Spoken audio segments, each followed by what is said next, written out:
All right, I've got 7 o'clock. I'm going to get started with the webinar. I'm Dan Conger, and this is Wednesday Wind Down with Dan, the webinar and YouTube show for, I used to say frustrated backpackers, but I'm a little less frustrated since I spent a week out in the trail. But it's all about backpacking, hiking, and being outdoors. I like to drink beer, and I like to hang out with my friends. Harder to do both.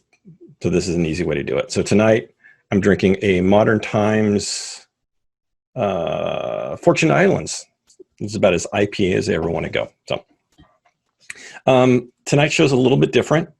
I've got the majority of it is recorded, and then I have some stuff that I'm going to interject. So last week I was out on the trail with some great friends and up in northern Sequoia, or the John Muir Wilderness. And I knew it'd be, last week I had a recorded episode that came out on YouTube. So if you didn't see it, it's about our thought process that went into, should we go for a hike, and what are some considerations we're going to do going in the year of COVID, right? So those were kind of talked about our thought process. That was recorded only. That was released on Wednesday. But I also recognized that when I came back, I wouldn't have a whole lot of practice time to work with somebody else and to kind of get things dialed in for tonight. So in my intelligent wisdom, my infinite wisdom rather, I said, hey, we're going to record it with our captive audience as we drive back from our trip in the mountains, right? We've got plenty of time on the road to talk about this. Brilliant. So I set it up like I've done once before, where everybody had their own recording, their own microphones, and we recorded, and I was going to mix and post and pull it together. Excellent strategy, very ambitious. Didn't turn out the way I intended. Okay, so I was committed to the idea, so I ended up having a crap ton of work to pull this off. So what I did is I edited it into a video, and I'm going to interject in a few places. So, but it's kind of an interesting idea. So tonight I'm talking about being flexible on a trip. So this was a really excellent year of the concept of being flexible with how you're going to approach your trip. How you're going to go, where you're going to go, all those different things. And that's kind of what we talked about on our drive. So with that, I'm going to bring it over to our video. So I'm going to share my screen, and we're going to start off with Kelly's talking first. So we're going to start off with Kelly, and then I'll interject when he gets to his section. This particular trip, we actually,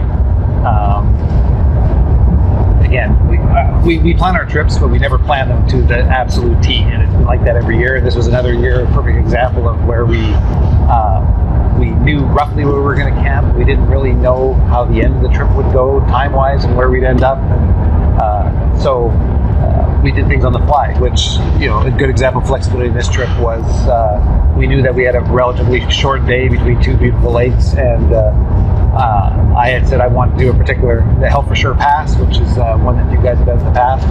And so we were able to kind of plan our day and timing and morning routine that day and everything around being able to do that hike up to the pass, and still had a great day.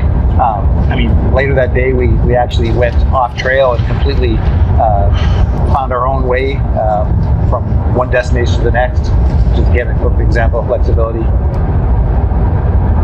The other thing that I think about when I think flexibility is, part of it is the adaptability of learning slightly different ways to do things every year. I don't know if that's to me that falls in flexibility, because part of the joy for me of going with a group of people, especially that have a lot of experience, is there's so many things that you guys all do that are like a step beyond me. And this year, for example, is the first year flexibility. First year I took my phone instead of taking a camera, because I used my phone with the GPS for a map. I used it for my camera. I used it for a book instead of taking a Kindle. And with all that, I also used it to keep a little list running of all the things that when we sit around the dinner hour to talk about things, or watching what people are reading, that I was taking notes. Because every year I'd always think, boy, I got to remember that when I get back, and I never ever remember. And this year I took notes. That's flexibility. That's how you learn and adapt and improve. Just going back to the day hike, is the flexibility of not having the need to know. It's in group. A couple of people go out, one person can stay back in tent, another person can go to the route and just find your relaxation.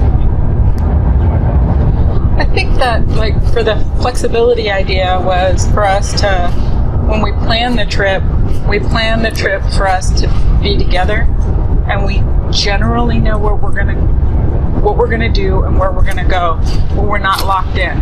So by not being locked into a certain place, a certain time, a like a deadline, we're able to kind of grace each other for anything that could be going on with the other person. So like if somebody's having an off day, or if it's hot, like this trip, I felt the heat a lot more than I've ever felt on any other trip. And so the flexibility of going, okay, I'm going to slow down, and we don't have those deadlines. I love that about our trips and us spending time together. And then also knowing, like, flexible, are we going to leave early because, like, we did what we wanted to do, or hey, somebody feels off, or someone's sick. We always have that ability to adapt and improvise for the trip, for the good of the trip and the good of the group. For me, the reason this group goes out is so that we can be outdoors, but we can kind of grind out and grind into each other's lives. Like being with each other and for each other. That's the most important part for me. Being able to share the experiences of the beauty of where we've just been or where we are, and looking out and enjoying it and having a good laugh or just a moment of awe. I love those moments. I would hike all day for 2 minutes of awe with you guys. That's very cool. That sums it up very well. Puts it, because that really is it. My experience in Sierras is with you guys. I don't have a thru hiker background or an interest, to be quite honest. And it was an example of what Sandra was saying. We were at I think Lake Disappointment, and you guys were in camp, and I wandered off a little bit, and then saw it was like just an amazing view, and I couldn't help myself but turn around and go back to camp and grab you guys, and then I grabbed Sandra and we went back out. Absolute clarification, Lake Disappointment wasn't disappointing. It was a disappointment in absolutely no way. Hell for sure, that's a fair name. Disappointment, not a fair name. So you can see we're starting to get into talk about the why we go out, right? And for us, for this group, it seems to be this camaraderie, or this time that we can spend with each other. These moments of awe that Sandra, I don't know if she's mentioned it yet, she's about to mention it, or exploring or having fun or just being outside, right? But this is, and for us, it's really less about making miles, but it's going to be different for everybody else, right? So this is our why. But I think knowing our why kind of helps us be flexible with our purpose, right? If our why is different, if it's about making miles, well, we're going to be less flexible on some of these other things and want to move forward. So let's bring up the next section, and I'm going to share again. For me, the core reason that I go is the shared story. We all go out and come from different walks, but when we get together, we have a shared memory. And then when we're together in public or at even WBC or an off meeting or group, we finish each other's sentence. We have a shared experience, to the core. Oh yeah, and then we just continue on. And the shared experience, the shared story among this group of friends is amazing. It's the reason, one of the reasons I go out, one of the biggest reasons I go out is the shared story.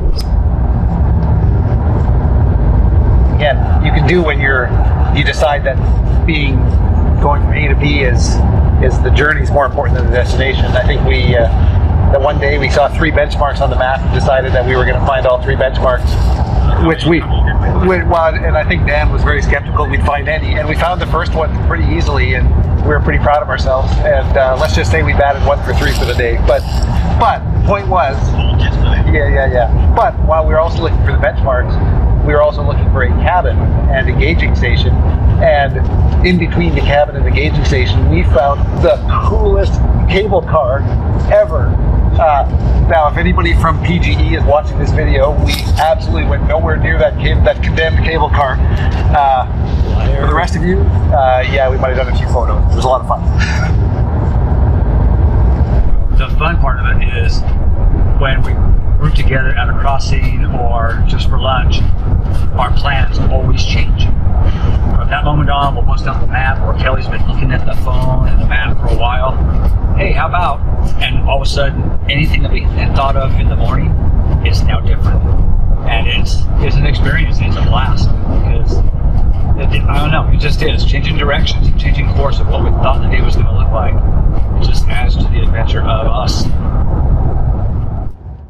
So we're starting to bring up that fun aspect again, right? So you're starting to get a little bit of a flavor of why I go out, why our group goes out, and then that being together, right? So fun and being together, and those are kind of 2 pivot points on our flexibility and how and why we're flexible. If we're not flexible on everything, this is definitely something we're flexible about. So the being together aspect is going to come up in just a moment. So this year, I had a minor skin issue, chafing infection. I'm not quite sure it's clearing up, but for me, it was better for me to leave the trail a day early.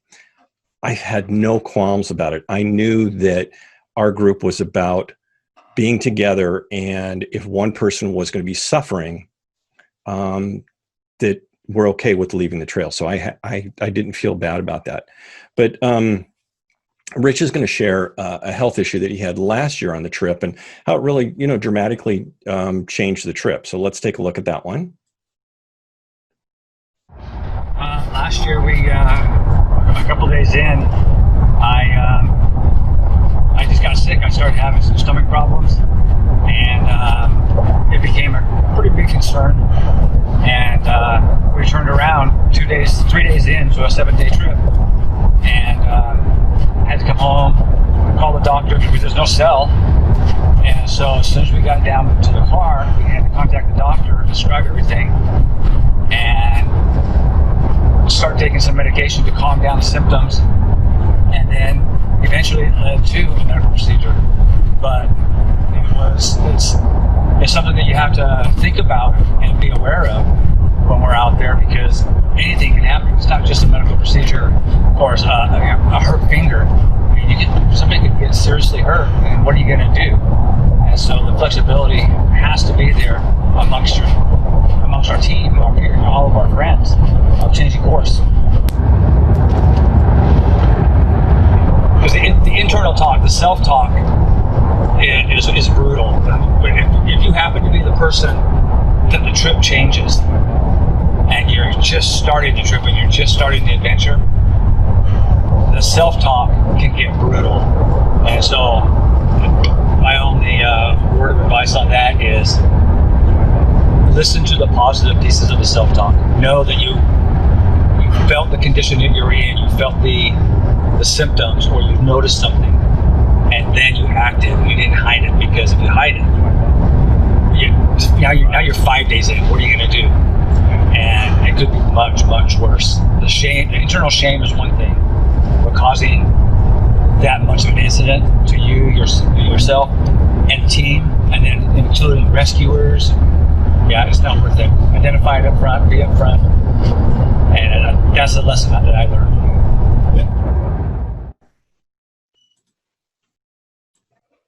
So with Rich's incident last year, we all discussed it, right? We brought it up, we talked about it as a group, and we essentially came to a consensus that this is the right thing to do.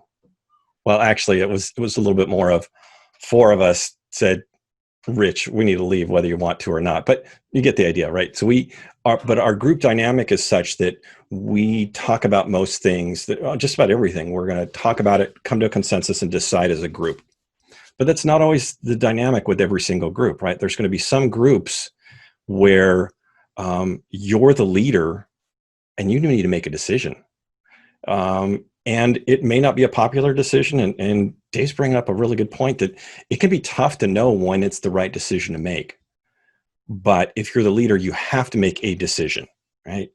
And sometimes not making a decision is a decision that you're going to let it roll.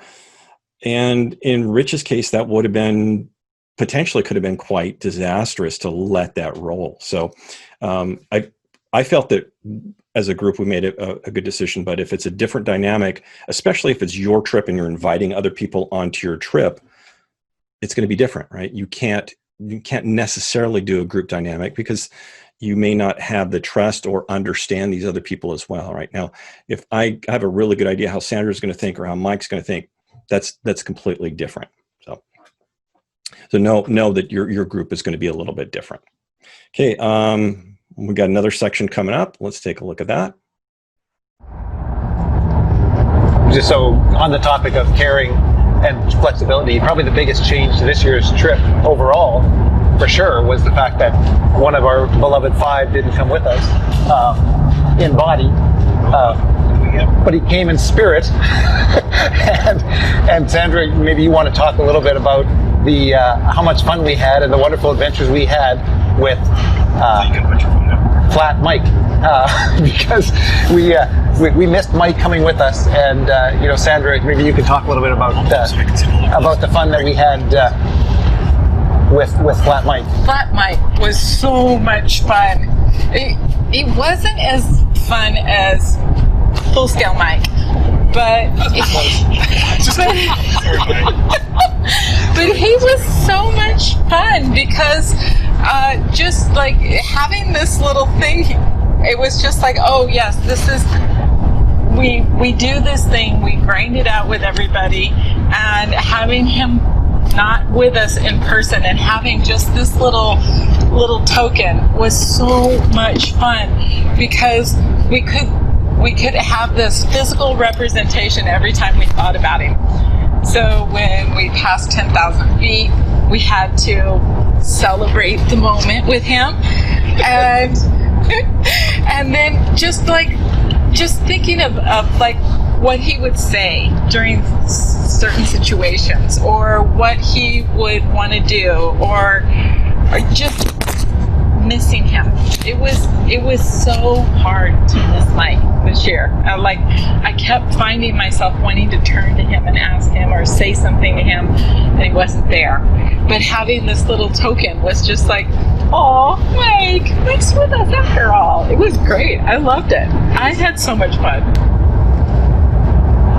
We were in our first camp, 2-3 miles into camp, and I discovered that I left a pretty important package back, as it turned out, in the truck. Okay, I like that concept. And my first instinct was, that's fine, I can do without it. It involved prescription drugs that I really shouldn't go a week without, but I can do this. But again, this is where the caring comes in. It took about 1/10 of a second for everybody to be like, no, we're going to figure this out. And it took another quarter of a second for Sandra to say, yeah, you and I are hiking out to the car tomorrow morning at the crack of dawn. And that just meant so much. Basically, at a moment's notice, we're planning, and Sandra and I get up at early and add 5 miles to what was going to be an already long day. The good thing is I found my package back at the truck, and we were able to prank Dan with something different as part of the whole day, so it turned out to be a net positive.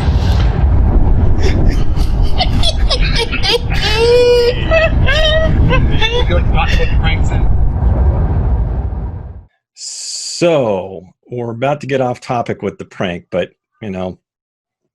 pranks are good. Pranks keep things going. So I'll let them tell you about it, and then I'll tell you my side of it, because the prank was on me. So let's hear what they have to say about the prank. We did not mind. It was an easy thing to do. Go grab the permit while we're in the truck. It was super easy. What else was easy? It was really easy to open that Ziploc bag and remove the permit and leave the instruction sheet and the fire permit turned that said permit and close up that bag and give it to Dan so that I actually had the permit. And then we waited and begged and waited for a ranger to come by so that we could have the ranger ask Dan for the permit. Alas, we were just hoping that we was going to get asked to swerve. Oh yes, we were gonna find a ranger and make him ask you for that permit. So here's the deal: is I pulled the permit. I went up to the ranger station and got it from the drop box. I put it in my map bag and promptly left it in the truck. Before we realized that Kelly had left his meds, we've never been stopped by a ranger. I've been stopped by a ranger 3 times, and they've all been in the Whitney zone. So the odds, and you know what? People lose their permits, so it can't. We aren't going to bother going back for it. It's 3 miles. We're not going to bother. When they went back for the meds, we're like, oh, would you grab my permit? Would you mind? As you can tell, they didn't mind. They may have formulated that 20 steps outside of camp. So they grabbed the permit all right. They pulled it out. They were hanging on to the permit. I had essentially what looked like the permit, but the permit wasn't in there. I didn't know that all week. They were crossing their fingers that we were going to find a ranger, and that stone cold assassin was going to make me squirm. She was probably going to let me sit there for the whole 5 minutes, probably even wait till they're about to write me a ticket and say, oh, here it is. So it's not till we got back to the trailhead that we're about to pull off packs. And Kelly does this, like, that's odd that it says fires are allowed, but what does your permit say? Let's compare notes on the permit. And I went to fish it out, and I'm looking at it, I'm like, how, my eyes got big. It's like, how is it possible that I left the permit in the truck, but I got the other dogs, you got me. Nice prank. Very good. There's always at least one prank that goes on with our group every year. So Rich is going to bring us back on topic, and he's going to talk about how COVID forced us to be flexible this year. So let's take a look at that. Right, in the new world of COVID, we had a trip planned going out Rhodes End into Mineral King, and it was recommended by so many different agencies not to do that kind of a trip because it was going to be too crowded. You can't practice all the social distancing, and it was just too much to worry about. So we all talked about it. We all decided we still wanted to go. There was the other discussions of how we came to these decisions, but ultimately we was able to come up with a different plan. Sorry, Chico. And so we altered an entire new trip. We submitted for this trip here, and it was unique in the fact that we didn't have the opportunity to do any shakedown nights. We didn't have the opportunity to sit down together as a group for our dinner and just discuss it and say, okay, we're going to do this. We're going to meet here. Hey, it might be cold, so make sure we bring this. It's going to be hot, so don't take that. We had none of that. So going back to the group that we have, this was the ultimate in internal preparation as our team and full trust in our team that we were going to take care of each other and be ready for a trip like this when we only had a few weeks to plan for it and execute. I think Rich kind of wrapped it up pretty well, or at least my editing wrapped that up pretty well. One of the things you noticed is that I wasn't on camera in there. We filmed myself and I had my audio. The filming of me was okay, but my audio was completely worthless. Like, this is a person that's supposed to know, but that knows and set it up. So hopefully this format works out for y'all. So I guess my takeaway from this one is 2 things, right? Is that these are really good people that I go out with, right? Absolutely. And this really solidified, as I prepped this video and did this, it really solidified that for me. I think the other thing is that being flexible on trips is not about not caring or just saying, whatever, whatever happens, happens. It's not that. It's really knowing why you go out and what's important to you, and then let everything else serve those important things, serve those priorities, and the rest of it is kind of gravy, right? So we had a blast of a trip. We had our things where we were together, 95% of us, because that was only a percentage of Mike that was with us. We were generally together. We had fun. We had an adventure, and we're outdoors, right? If we met those things, it was a successful trip. Did we make miles? No, not too much. Did we come out a little bit early? Yeah, a little bit, but we had a blast. So I'm going to take a quick look and see if you had anything in the chat that was really to bring up. This is kind of an interesting point that Dave does make an interesting point here. It says because that he wouldn't hike with anyone that would prioritize a trip over someone's well-being, and I think that's just the fundamental definition of a decent person, a decent human being. So, but I could see an instance where there's a group where being together is less of a priority and making the miles are, right? So it's like, you know what, we're going to go the same way, and I'll see you later on in the trip. And I'm going to spend the next 2 days, making my miles to get to the next trip. And that's probably more the through hiker, right? Because or throughs will do this slinky zigzag, and they condense and they expand, and then someone passes through or not, and that's not where we are. So next week, this is it for tonight. Next week, I'm going to have the first sub episode on Wednesday Wind Down, and it's I got to look up the name to make sure I get it right, because I had this fantastic name for it. It's shit went wrong. So it's going to be I had this epiphany. It's like, we could talk about things that just went sideways on a trip, any trip, because we all have these stories, and a handful of stories at least, where something went wrong. But more importantly is, what'd you learn from it, right? So here I was on top of this mountaintop, and this happened, and wow, that's hairy. But this is what I took away from it. So we'll probably have enough time for probably just 2 stories. So that's what we'll do. I'm going to make it a recurring thing, because that's a bottomless well, right? I can keep going back to that one. So thank you all for coming. I hope you enjoyed this little different format. We'll see you next week. And if you missed or if you're interested in how we went or why we went in our thought process, there's a recording just before this one on YouTube as well that was out last week. So thank you all. We'll see you around. Bye.